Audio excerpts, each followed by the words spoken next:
Born in 1914, Hedy Lamarr loved acting and theater. Good looks were not her flaw. At the age of 12, she won a beauty pageant contest in Vienna. She didn't lack curiosity either, always keen to learn about science and technology from her father. Dropped out of school to pursue her dream and, 18 years young, started acting as the lead role of highly controversial film Ecstasy. Criticized and banned in several countries, the film gained world recognition.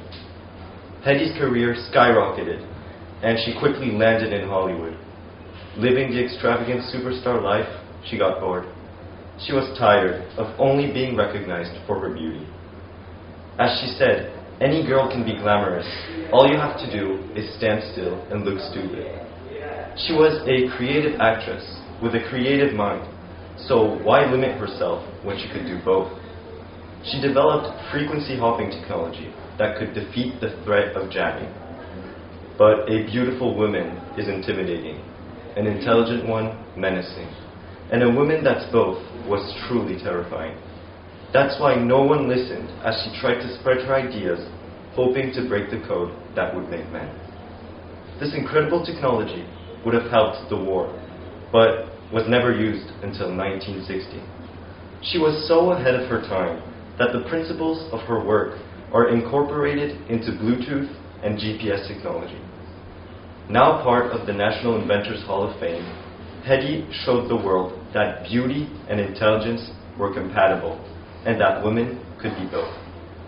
The biggest men and women with the biggest ideas can be shot down by the smallest men and women with the smallest minds. Think big anyway.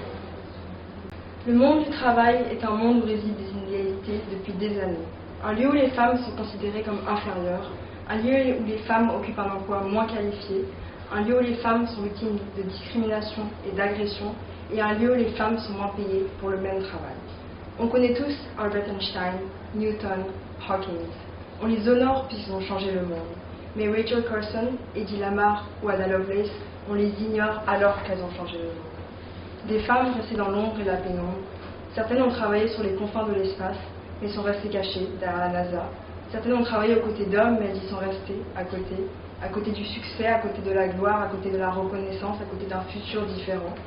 Et 100 ans après, le monde a évolué, les femmes se sont émancipées, on a eu une liberté, et pourtant, the glass ceiling still exists, and we still have to hide in a mist where we should be able to coexist.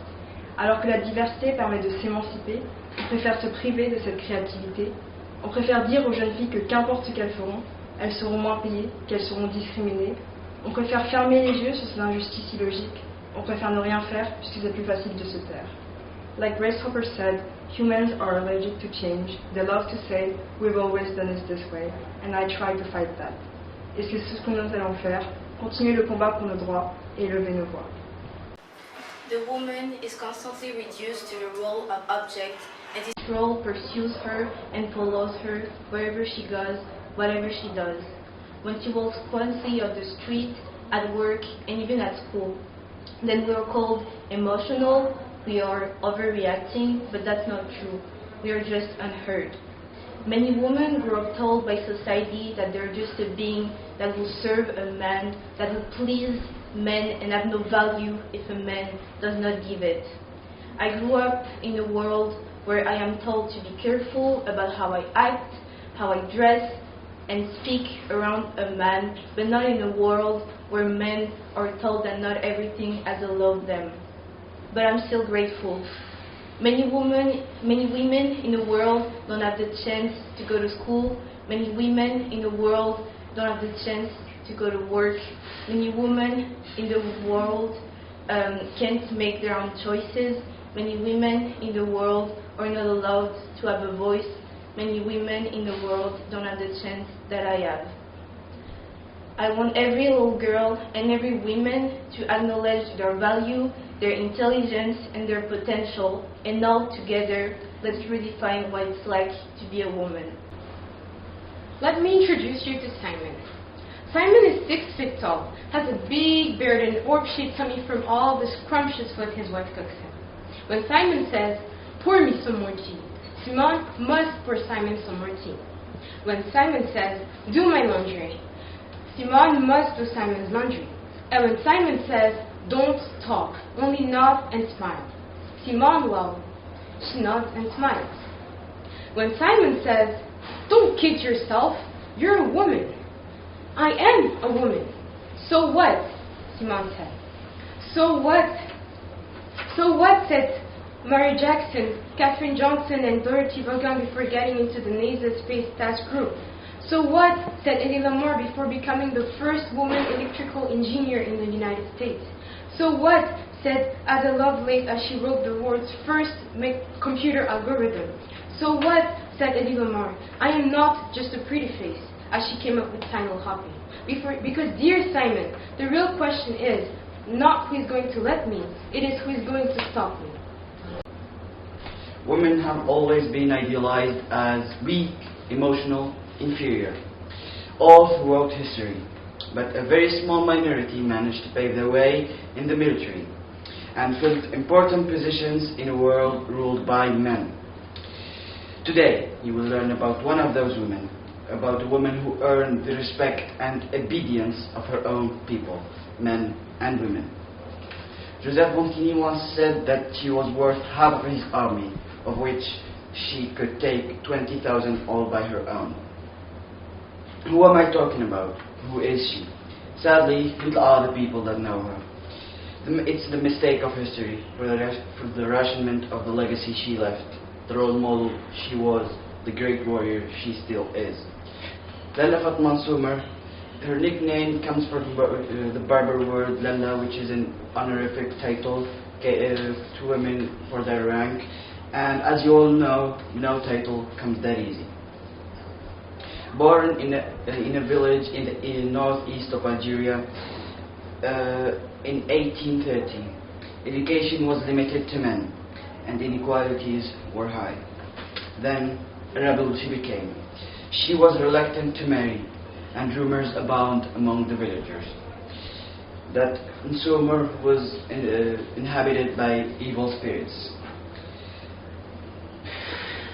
But she was forced to go against her will, forced by the men in her village, forced to become a wife. So she had to get married. A rebel she became. Her husband returned her to her father's house and never divorced her. From here, Fatima began to chart her future course. She refused to be just an aide to the men in the battle from the back rows. She refused to let men decide her place in the world. She took her life into her own hands and created different situations for herself. But nothing comes that easy. 1875 is the year that her freedom was taken away. Sumer remained in prison for 7 full years and died in 1836 at the age of 33, a young woman. But she didn't die before doing her last heroic act. She wrote an honorable Algerian and Arab history of liberation from colonialism. I am writing this slam to all women around the world and to all those who can recognize themselves in my verses. To all those who are dreaming of fairness. To all those who are revolted, who are still fighting for equality so that we too have the right to exist. Not so long ago, we were yet so often considered inferior. We were eternal minors that had to manage with the household responsibilities. Fortunately, today, many things have changed. Then, why is there still so many inequalities? Women's rights have evolved. They have the right to work, but some of them are still underpaid. They are also harassed, manipulated, and exploited. This should not continue to be a normal act, because inequalities exist, subsist, and persist. I am not pessimist, just realist. Aujourd'hui, c'est un sujet revenant assez souvent, comme l'eau d'un lac ruisselant. Il ne fait aucun doute que de parler est le meilleur moyen pour s'exprimer. Parlons donc, parlons de toutes les injustices que nous subissons, parlons de toutes les souffrances que nous endurons. Les femmes ne sont pas faites pour être abaissées. Si elles le veulent, elles sont libres de s'afficher. Chaque choix qu'elles font sont remis en cause. Elles sont confrontées au choix qu'on leur impose. Cette injustice ne devrait pas faire partie des situations normales de la vie. Pour toute chose qui nous concerne, nous méritons qu'on nous demande notre avis. Nos droits ne se limitent qu'à nos désirs et non qu'à obéir. Des femmes courageuses ont durement lutté pour leur cause. Elles ont permis à tant d'autres femmes de reposer leurs espoirs sur leurs épaules. Simone Veil est une femme qui a subi d'énormes souffrances. Elle a connu la douleur d'avoir perdu des êtres chers, comme son père, son frère et sa mère. Son adolescence tragique dans le camp d'Auschwitz fait d'elle la femme qu'elle est, femme courageuse et populaire, femme politique française. Elle est devenue un symbole représentant les femmes. Elle représente leur espoir de par ses actes, en légalisant l'avortement et devenant première présidente du Parlement. À toutes les femmes du monde entier, à toutes les femmes qui doivent avorter et qui doivent faire face à ce dilemme de vie ou de mort, elles choisissent d'affronter le danger en pleine lucidité. Alors ces demoiselles se dirigent vers l'hôpital, le cœur lourd et les yeux remplis de larmes. Aujourd'hui, elles décident de mettre fin à une vie.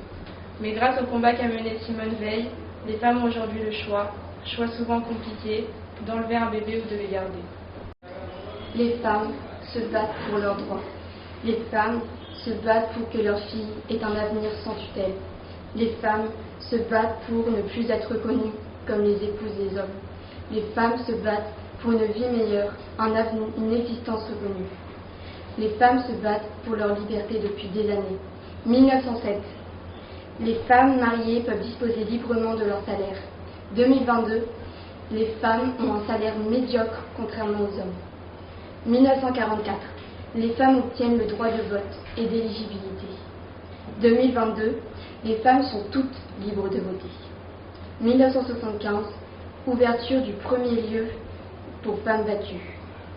2022. Il y a 405 000 femmes par an battues par leur mari. 1975. La loi autorise l'interruption volontaire de grossesse. 2022. Allongement de 12 à 14 semaines du délai au recours d'IVG. 2012, la loi redéfinit le harcèlement sexuel dans le monde professionnel. 2022, la loi santé aligne la définition de cette loi du Code du travail sur celle du Code pénal. Ce n'est pas parce qu'il y a des évolutions positives en France et dans certains pays que c'est le cas partout dans le monde. Ce combat s'avère prendre une tournure plutôt positive, mais tant que les femmes ne seront pas libérées de ce titre de bétail, ce combat ne sera pas fini. Avec la pureté de l'âme, je slame sans état d'âme, une histoire dans le temps, dans un espace plutôt entier. Je slame pour vous parler de l'histoire d'une femme, synonyme de résistance et d'endurance, et symbole de la Casamance. Reine rebelle et insoumise, prêtresse de Cabrousse, femme d'Afrique, femme d'honneur, dont on se souvient dans manière. De par ces quelques mots, j'écris donc pour toutes celles qu'on blâme d'être femmes et que l'on traite d'infâmes dans son monde patriarcal. This slam is about a woman that goes by the name of Mary Curie. Most of you know her as a person who discovered radioactivity, but she was more than that. She was a sister, a wife, and a mother. She was known for her honesty and motherly lifestyle.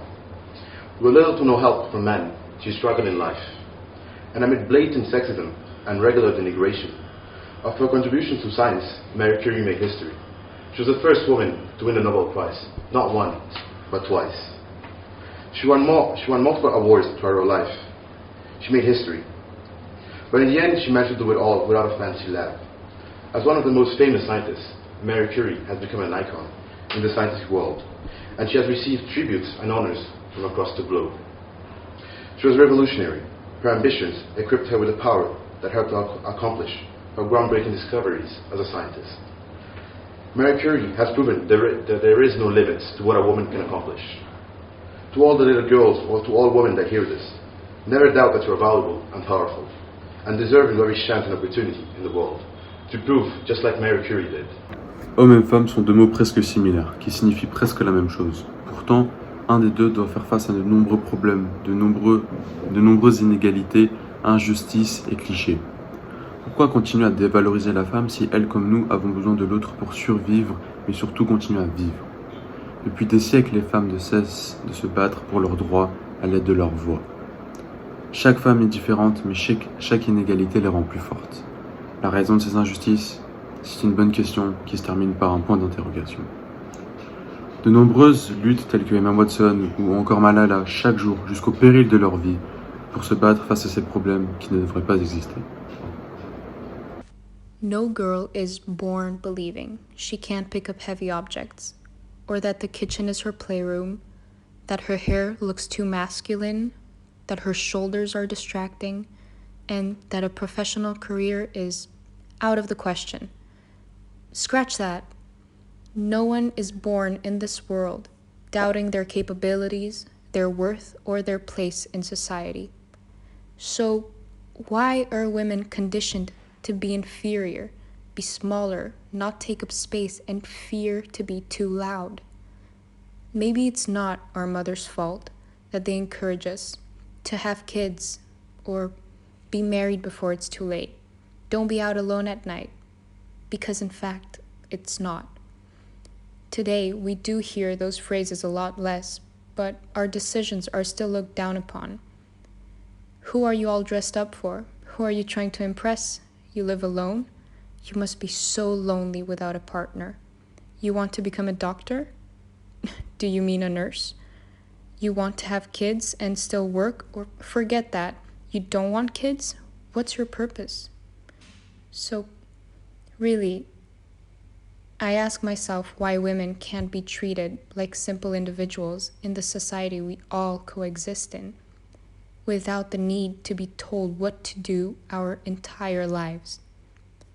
Feminism, or equality, doesn't only serve us, women, it breaks down a patriarchal society for men as well. Gender equality means we all have the same opportunities, and sometimes restrictions, the same treatment without being afraid to look weaker or be intimidated. It means not second-guessing our every choice. It means not living in fear or worrying about how the bill is going to get paid if I only earn under the minimum wage. Women are strong and capable of many more things than they're able to express or do. So, if gender equality means same opportunities, same restrictions, same treatment, same wages, same fears, same worries, why are our decisions being looked down upon or being made for us, encouraging no change for the girls of the next generation when we could instead teach them that their dreams can come true in the real world? Women are the war. Women fight the gun bullets every day. For men, controlling everything is their right. Heroes to all in their finest hour. But who said so? We all talk about women being weak. Women can't fight. A strong woman can weaken, can fail, but then recover. Most of them replace the men enlisted in the army by occupying civilian jobs or in factories manufacturing munitions. If the war, what would be the first thing the men would think of? Protect the children. Why can't he rather do it? Or prepare the food. I'm going to be home at 8 p.m. Why women to these days can't say that instead? Because that's how we were educated being small. Can it change overnight? No, it's going to be hard, but we got to start somewhere. We see many girl power in games, films, and books where female characters have superhero status, but few examples in real life. What will I be able to tell my daughter, if I get one, of course, if she grows up in a world where women still don't have most of the rights? What would I be able to tell her?